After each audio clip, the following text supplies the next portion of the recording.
एक बार की बात है, किसी नगर में हरिदत्त नाम का ब्राह्मण रहता था। उसके पास खेत थे, लेकिन उनमें ज्यादा पैदावार नहीं होती थी। एक दिन हरिदत्त अपने खेत में एक पेड़ के नीचे सोया हुआ था। जैसे ही हरिदत्त की आंख खुली, उसने देखा कि एक सांप अपना फन फैलाए बैठा हुआ है। ब्राह्मण को एहसास हुआ कि यह कोई साधारण सांप नहीं है, बल्कि कोई देवता है। ब्राह्मण ने निर्णय लिया कि वह आज से इस देवता की पूजा करेगा। हरिदत्त उठा और कहीं से जाकर दूध ले आया। उसने मिट्टी के बर्तन में सांप को दूध पिलाया। दूध पिलाते समय हरिदत्त ने सांप से क्षमा मांगते हुए कहा कि हे देव, मैं आज तक आपको साधारण सांप समझता रहा, मुझे माफ कर दीजिए। अपनी कृपा दृष्टि से मुझे बहुत सारा धन धान्य प्रदान करें प्रभु। ऐसा कहकर हरिदत्त अपने घर वापस आ गया।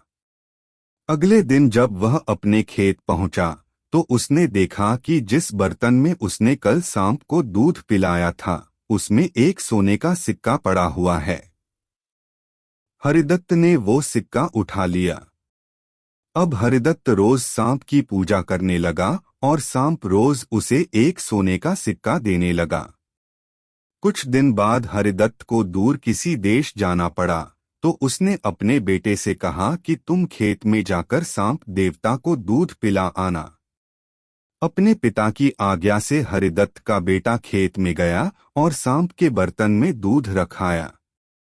अगली सुबह जब वह सांप को दूध पिलाने गया, तो उसने देखा कि वहां सोने का सिक्का रखा हुआ है। हरिदत्त के बेटे ने वो सोने का सिक्का उठा लिया और मन ही मन सोचने लगा कि जरूर इस सांप के बिल में सोने का भंडार है।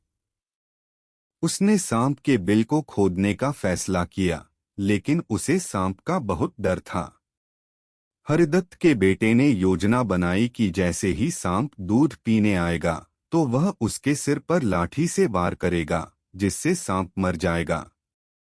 सांप के मरने के बाद मैं तसल्ली से बिल खोदूंगा और उसमें से सोना निकालकर अमीर आदमी बन जाऊंगा।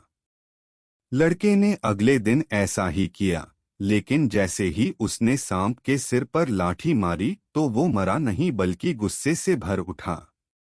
सांप ने क्रोध में लड़के के पैर में अपने विष भरे दांतों से काटा और लड़के की उसी समय मौत हो गई। हरिदत्त जब वापस लौटा, तो उसे यह जानकर बहुत दुख हुआ। कहानी से सीख।